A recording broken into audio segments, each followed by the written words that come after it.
conscious life, to live a conscious life on the growing edge. On the growing edge. And now, here's Allie. Hello, hello, and it is another beautiful day on the planet, and here at Growing Edge Live, we're going to be doing something different today. I'm Allie Benjamin, and you can see on the to the right of me or the left of me, I don't even know, a little dyslexic, my beautiful, wonderful friend, sister, Reverend Renee Laboa. And we have a treat and something very special today. We're kind of switching things up and reversing the roles. And she's going to be interviewing me. So I'm a little bit excited. I'm a little bit nervous, and we'll see where it goes because we have no idea. We're just going to let it flow. And hopefully by the end of our interview here, you will know me a little bit more. You will understand why I'm motivated to do this work and to create this show with New Thought Media Network. And so, Renee, welcome. I'm so glad that you're here. Welcome. Thank you, sweetheart. I am also honored to be here, and this is such a unique and beautiful opportunity for the people that check in to see you to really get to know another side of you, and that's what really interested me because I know many aspects of you, and I wanted everyone else to maybe have a deeper look into you. So you've been sharing with me some of your some of your personal stories that really inspired me. And I know that they're going to inspire others. And so I just also want to say, because you said you were nervous, I just want to say that your heart is safe in my hands, and I will make sure that you are held in grace, really. And so let's just dig in. Okay. Let's just dig in. And you told me a story the other day about your upbringing, which I had absolutely no idea about, which is really fascinating, and the groundwork and the foundation for what propelled you into maybe later on in life pursuing a spiritual path. So are you open to sharing some of that about your parents? Yeah, absolutely. Well, I'm 61, so I was born in 1962, and I was born into a family of athletes. And my mother was in track and field, and my father was a rower. And this is in England, in the UK. And so I was born into a family that was in the prime of their athletic career. And so in 62, when I was born, my mother went straight into training after I think she was competing internationally, maybe 6 weeks after having me. And she then went on to win a gold, silver, and a bronze medal in the 64 Olympics in Tokyo City. And why that's important to me is that it really kind of set the stage for who I was and how I created, my life and my personality and the way I was in the world. I didn't grow up with my parents being really hands-on. I had a stream of nannies, and so I actually don't really remember my mother being in my life until probably 7 years old. And so that was, there's a little bit of sadness there in that we never had that real close bond. And I really got to know my mother more through the lens of her personality. She was extremely famous, being the first British woman to win in the Olympics.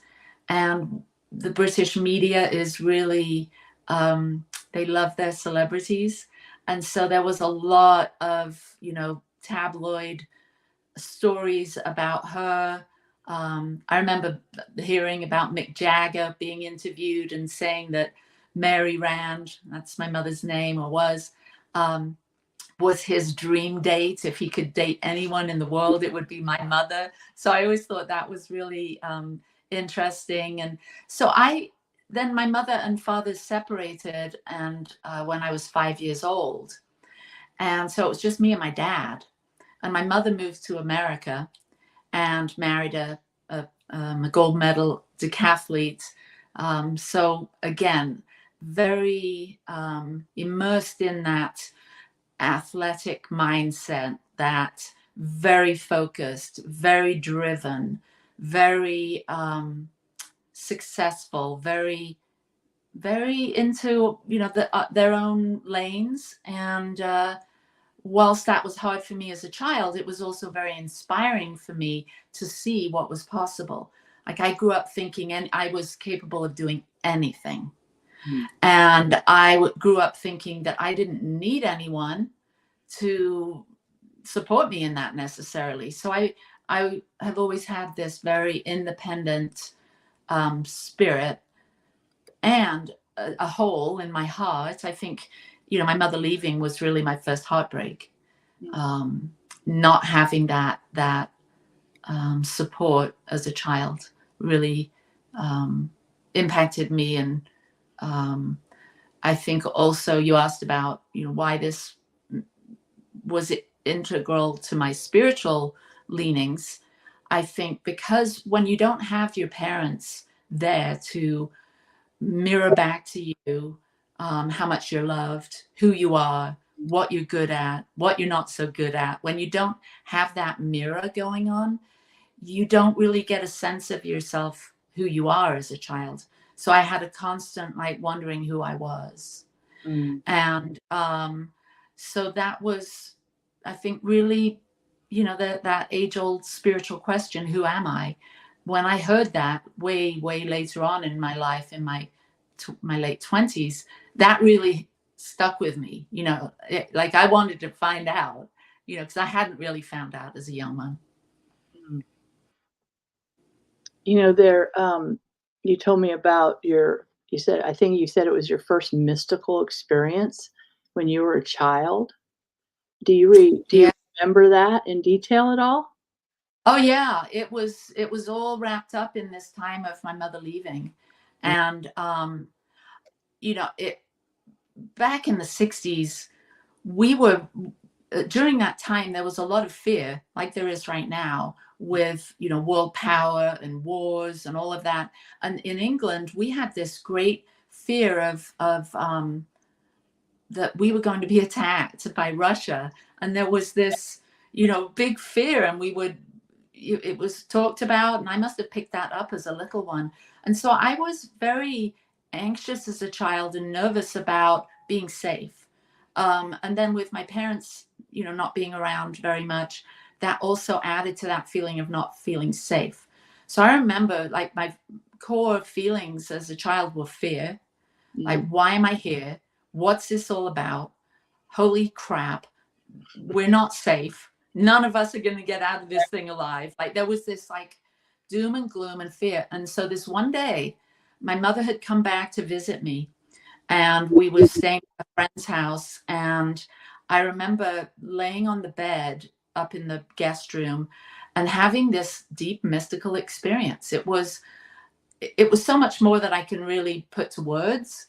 There were images that I saw. I was awake, but yet I was in an altered state. And now the best way I can describe it was an experience of extreme oneness and love. I had this overwhelming feel of being extremely small, but yet extremely large. So there was a felt sense of being one with everything, but being so exquisitely focused, like I was talking to the universe, or the universe was somehow honed in on me and was speaking directly to my heart, to my soul, to my mind. And it didn't say this with words. This was all an energetic transmission. but it said, you're safe. Mm. You're you're loved. You're here for a reason. You don't need to be worried. It's all going to turn out okay in the end. It didn't say all this in words, but this is how it landed with me. Mhm. It gave me the sense that although my parents were important, they're not that important. Mhm. There was, you know, it gave me the fire and the support and planted that seed of the mystic in me. Mhm. And so that was my first experience. It just calmed me down. I never talked about it, like until I was in my, gosh, I don't know, my 30s probably. Mhm. It was an experience that continues to live inside me. It continues to inform me. I can go into meditation and go right into that zone. There are some visuals. It almost feels like I'm floating in the cosmos. Like there's, you know, supernovas and stars and space. And so it has a, you know, an element of that. But it's more of a feeling of, you know, maybe where I came from or where we all come from. Like maybe it was what we call heaven. Mhm. I don't know, but it was a dimension beyond this physical dimension. And so it's really exciting to have had that experience and allow it to, you know, to allow myself to have access to it in terms of feeling at home and feeling supported all the time. It's, you know, it's really extraordinary that, first of all, you remember it in such detail. And, you know, they say that at the about 5 or 6 that our, um, our ideas about ourself and the world around us are formed, and we Mm. carry that with us through the rest of our lives. And so it kind of offsets, in a way, the story you just told about your parents. It allows you to have almost like that silent companion, the universe, riding with you, taking the walk, which is extraordinary. I mean, I have memories, but they were not, definitely not that early. So it really explains who you are and how you show up on the planet and how you show up in people's hearts and the light that you radiate. And that doesn't surprise me that you are in touch. So let me ask you something. When you started getting into your, you know, your conscious selection of your spiritual path, what were you drawn to? Well, I growing up in England, I was an only child until much later on when my parents married, and they have I have siblings through those marriages. I spent an awful lot of time outside in the countryside, in the woodlands, walking along the hedgerows, Mm. and I definitely felt the the fairies, the nature spirits, the books that I would read, as far as, you know, children's books, all had an essence of fantasy and whimsy and English woodland characters.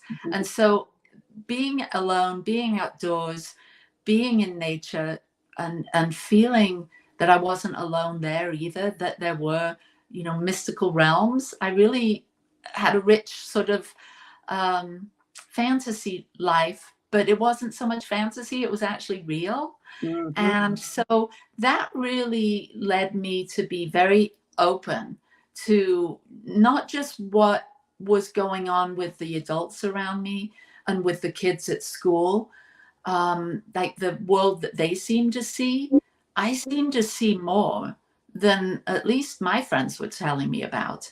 And so I've always felt like to be paying attention, Mm. not just to what the adults and the kids around me or whatever, you know, at school or whatever was going on, but to pay close attention to nature.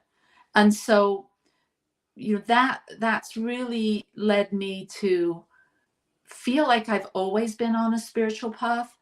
But what really led me to what got me, like, as an adult into spiritual studies was the the failure of my first marriage. Mm. That really knocked me for a loop. I got married very young, well, 22, and married someone that struggled severely with addiction. Mm. And we had 3 children very quickly. And so as his addiction ramped up, and as my, being a mother and all the responsibilities that came with that sort of overwhelmed me, I began to question, is this relationship the right one? Is this the right environment to raise my children? And I decided that it wasn't. And so my children and I, for a while, we moved in with my mother-in-law. And this was in Southern California. We lived in Laguna Beach area. And my mother-in-law lived in Oceanside, which is down in San Diego County. And we moved down to San Diego, and we rented part of her house and actually lived with her. And she introduced me to a book by Louise Hay. Mm-hmm. And that was You Can Heal Your Life. Mm-hmm. And so that was my first invitation to really take a look at myself, my story, my mindsets, what I was telling myself, what some of my wounds and triggers were, and how to get out of that using the amazing power of the mind. Mm. So then I also started going to Al-Anon. That was another way of expanding my idea of what God was, because growing up in England, I grew up in the Church of England, and although my family wasn't very religious, we would, we were part of that system. Church and state were mixed, and so I had a healthy dose of Church of England Christianity, and that idea of God, a big man on the cloud with a gold G on his chest that was judging and keeping score, and going to punish you if you did anything wrong. And that one didn't fit. I always, after my 5-year-old mystical experience, I wasn't convinced that any of that was true, and I definitely questioned everyone around me that bought into that. I used to think, wow, everyone seems to be buying into this. I don't. I think I'll just be quiet about it. But yeah, something's fishy with this whole Earth experience, with these stories everyone's telling themselves.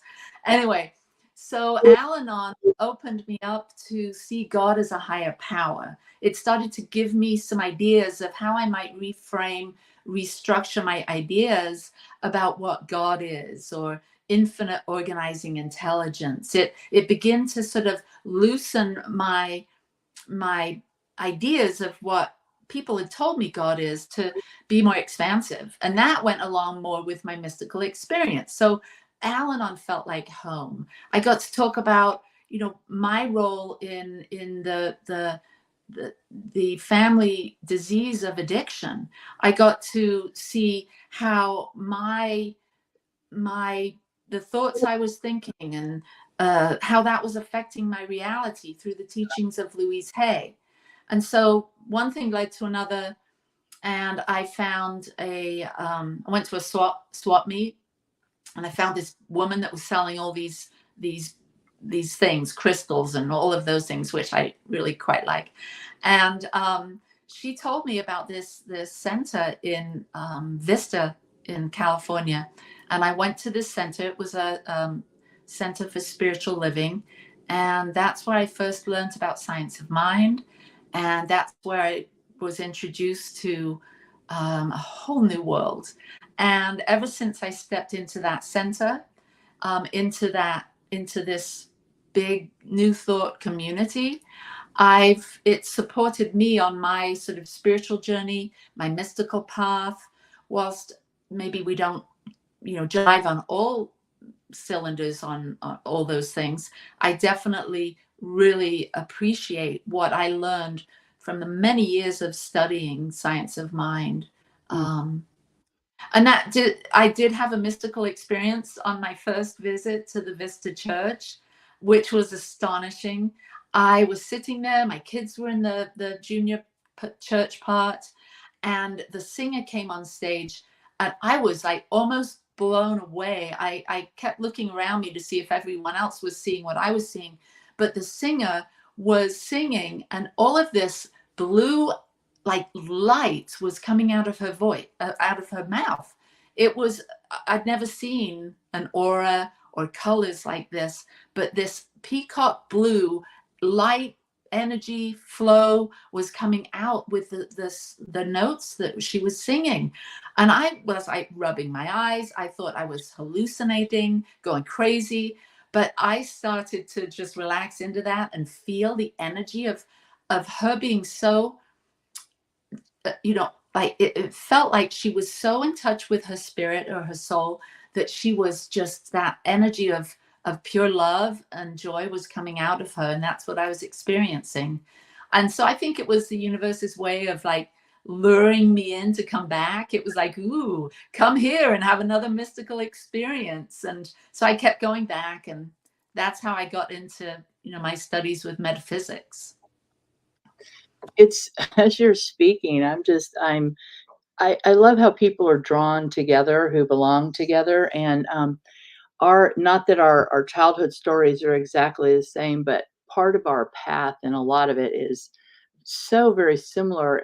I don't know why I'm continually surprised how we're drawn to our soul people. You're my soul sister. Yeah, I mean, really, we're on the same soul group, and that's so fantastic to me. I just love that. Um, we have a tendency to romanticize the spiritual journey. And I know I did when I first got on the path. You have a tendency to think that everything is going to be rainbows and sunshine, and we're going to go forward, and there will be lotus petals before our feet, and there will be peace and serenity. I actually had someone ask me one time, Renee, do you even watch TV? And do you? And she said, I just imagine you like doing a lotus position and just floating around the house. I'm like, oh, honey, let's break down that illusion.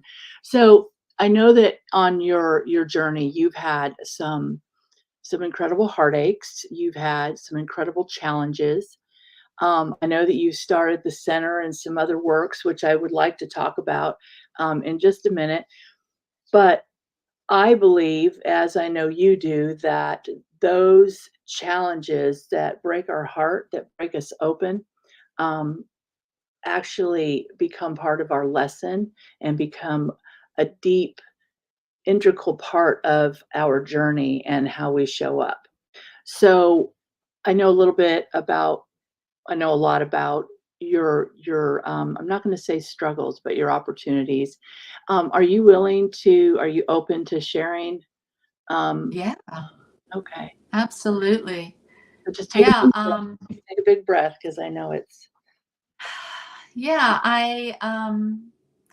just to go back, I stayed in England with my dad until I was 14, and it wasn't easy. I went to boarding school. My dad sent me off to boarding school when I was 7, and so from 7 until 12, when I got expelled from boarding school, um, I, I loved boarding school. Have the fondest memories, but it was definitely sort of could be sad times too. And so I often blamed my dad for not wanting me, to live with them. He married, um, and I desperately missed my mother. So I was a sort of a broken record, Mhm. always wanting to go live with my mother, always wanting to go to America, always thinking that the grass was greener on the other side of the Atlantic pond. Mm. And so I would see my mother about once a year. And then finally, it came to a point, at 14, my dad decided that it was time for me to make up my mind. And I decided to go and be with my mother. And I instantly regretted it. Mm. Uh, I didn't feel very welcomed. And I moved in, and she already had established a marriage and kids to my two sisters that I love dearly. And so, I came into that family, and I was a handful. I was definitely rebellious and misbehaved and looked for love in all the wrong places and had my, party days and experiences. Moved out when I was 18 and got on with my life. So, that's why I'm here in America. And but as far as some of the struggles, like all of those things that I've mentioned, those are pretty normal, just growing up struggles. I think there's been huge pieces of my journey that have like really impacted me and shaken me to the core, where I've questioned whether being alive is worth it. There's so many things to talk about. There's so, I naturally tend to want to talk about the more positive things, for sure, because I think about being divorced and then finding Michael, my soulmate, my husband. So thank God he was there in our lives. He came into mine and my children's lives 27 years ago, and so he's been our angel. And so thank God that was, our family was in place when I think the biggest heartache that I had was my son's illness. My son, Chris, at 10 years old, became really ill, extreme pain, like screaming pain, like couldn't sleep. And this went on for 6 months. And finally, when we had tried all sorts of, medicine, Western medicine, all sorts of alternative medicine, and finally I took him to the emergency room and they diagnosed him. Long story short, this was just excruciatingly painful, with a 19.5-inch spinal cord tumor. And, to have a child, a 10-year-old that is full of life, a student, plays soccer, football, basketball, just the most delightful of spirits, to have that child be given the diagnosis, terminal diagnosis, and to be the baby of the family. Christopher was 10. My daughter Alex was 12, and my son Adam 13.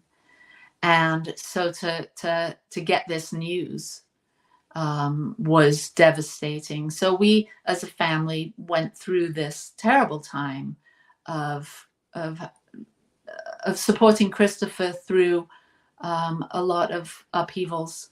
But there is a silver lining.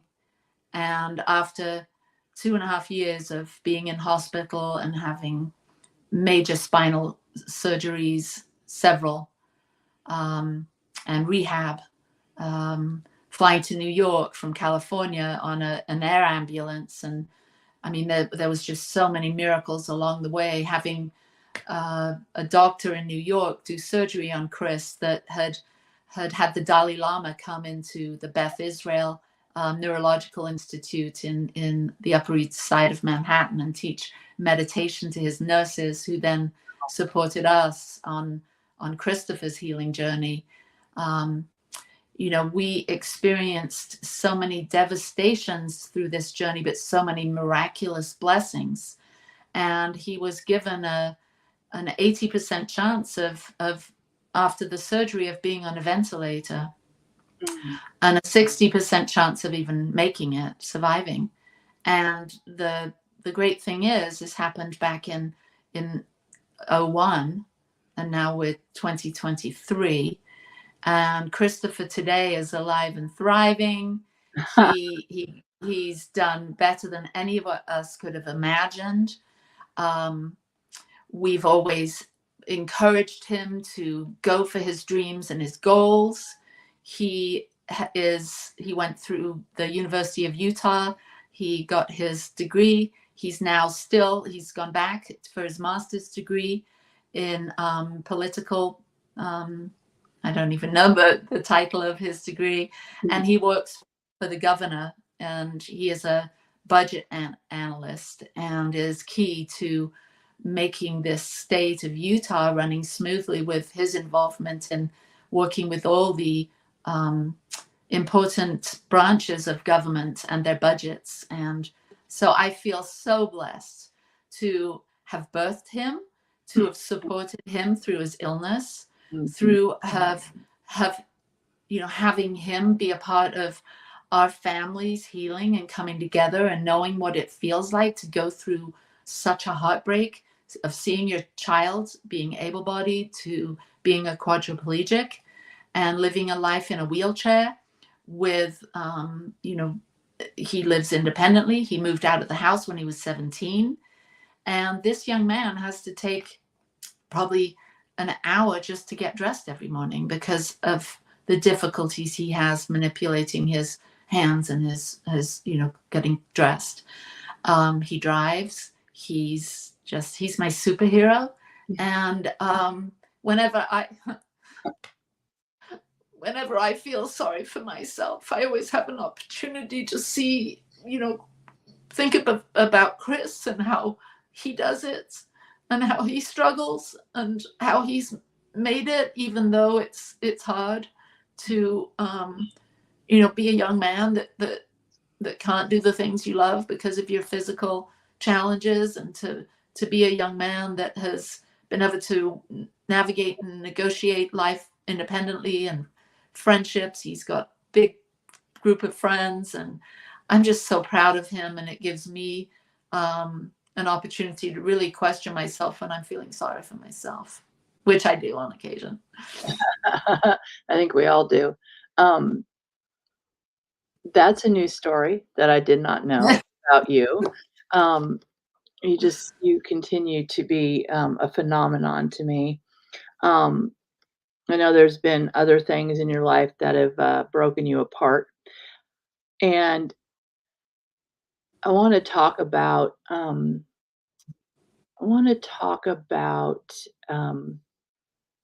our connection through mental health.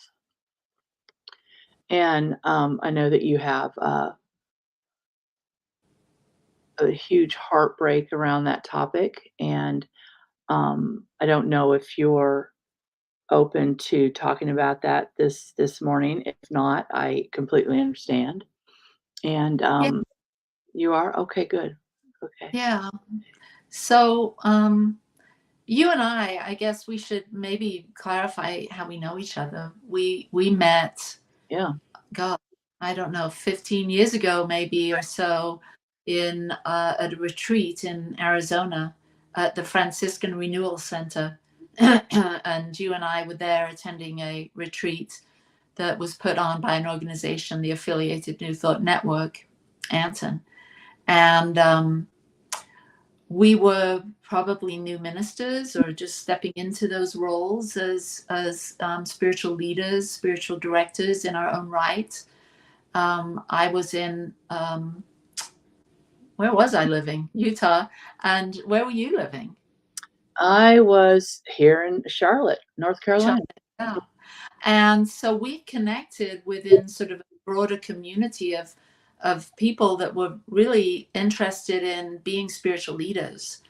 And so that's how we got to know each other, and we've stayed connected because this is an annual retreat that we've spent time, over the years, not every year, but many years, connecting within that community, and not just at that retreat, but sort of in the general energetic of that group. And so we've got to know each other. We've shared some heartbreaks, and we've shared a lot of our journey together. We've seen each other struggle. We've both had similar health challenges. I have rheumatoid arthritis, which has also been another big heartbreak. So being spiritual, like you were saying, one of your friends says, "Oh, I just picture you floating around in the lotus position." And well, yeah, a lot of people say the same thing of me, like, "Oh, you're so spiritual and you're just always, in a positive, peaceful vibe. I just love being around you." But let me tell you, I have my struggles. I have my health issues. And being spiritual doesn't bar you from real life human experiences and struggles and challenges. It just better prepares you to handle them. And so with the mental health piece, I struggled my whole life with mental health issues that I think stemmed from my childhood, definitely. And so when I saw my oldest son, Adam, struggling with mental health issues, it was devastating for me because, you know, I had this really strong urge to be the best mother I could be. I think because of my childhood, I sort of swung the other way and wanted to like be there for him and my other two, Alex and Chris, but be there for Adam 100% of the time. If there was ever an issue, a challenge at school or whatever, you know, I made sure that we addressed it, that he felt my love and Michael's love and support. And so when I saw him struggling, he had some tics, some sort of nervous OCD things. You know, that was a concern to me. He had some dyslexia, learning disabilities. Those were some signs for me. And I was always, you know, emphasize to him the power of his thinking, the importance of really managing his mind and the kinds of thoughts he was thinking, the energy he was giving to the thoughts that he was thinking. So that was always kind of there in the background. But I think when you grow up with a mother that's, you know, a coach of these mindsets and principles, you can kind of like tune that out. But he was raised with that. So he had an awareness of that. But as he began to get older, and he was also influenced by his dad, who had, like I said, addiction issues. There was definitely some wounds for Adam from his dad's side of things. He really took it hard. He really felt the loss of his dad, that role of the addiction piece. Unfortunately, he was exposed to things that he shouldn't have been from that side of the family at a very young age.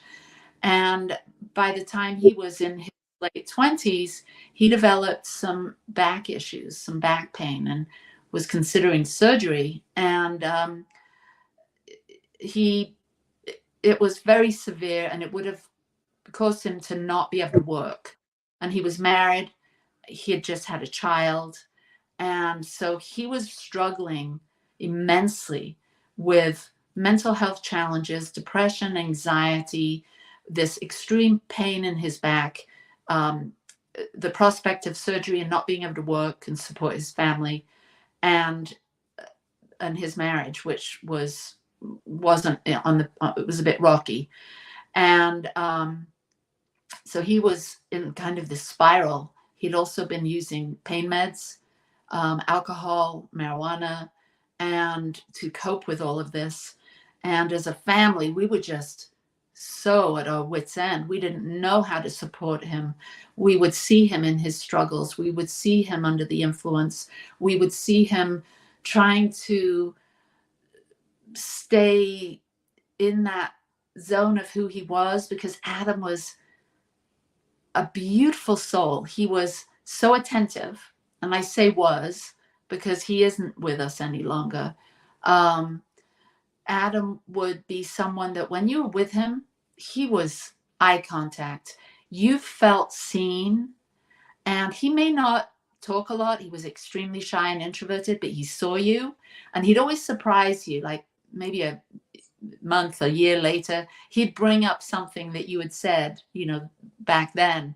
And so you always knew he was taking things in, even though it may not have appeared that way. He was the child that would just hug me. Like whenever he would come over, there would be the most giant hugs, and he was the most helpful. He was an electrician by trade, and he was always looking to be helpful around the house. He was always saying yes. He always seemed to have a positive, happy vibe about him. He was mischievous. He was a jokester. Mm-hmm. And he was the oldest. And so he kind of ran the roost and kind of kept the other two in line a bit. And so to see him spiraling down out of control, his wife left, and it brought Adam and I together. And this was in 2018. And his wife had left, their baby was 2 years old, and he was devastated. He didn't know where they went.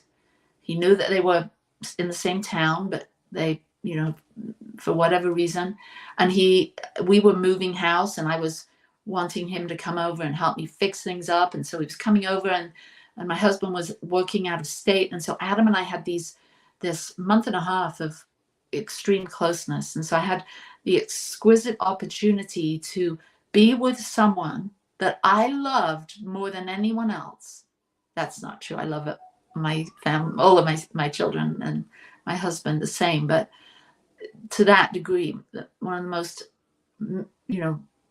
one of the people that I loved the most, to hold that pain with him, that grief, that being alone, looking at divorce, having this pain, being addicted, not being able to deal with his emotions, and just being extremely frustrated and angry. To be with him during that part of his journey was so painful, but yet I'd never felt him so present with me. And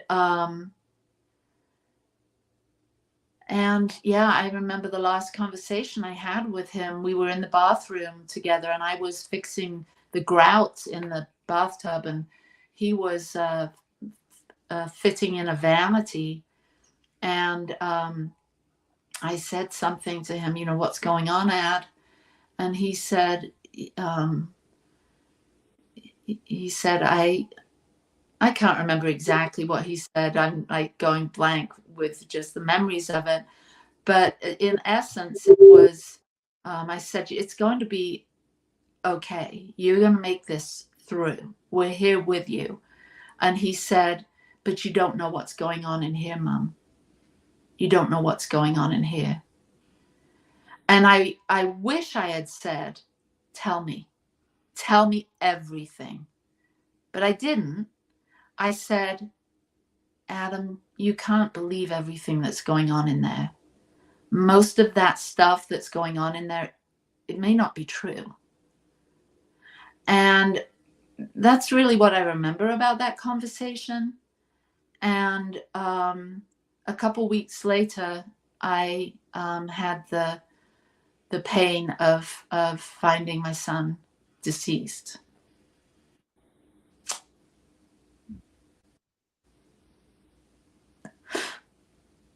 And I know that that's a lot to take in, and it was.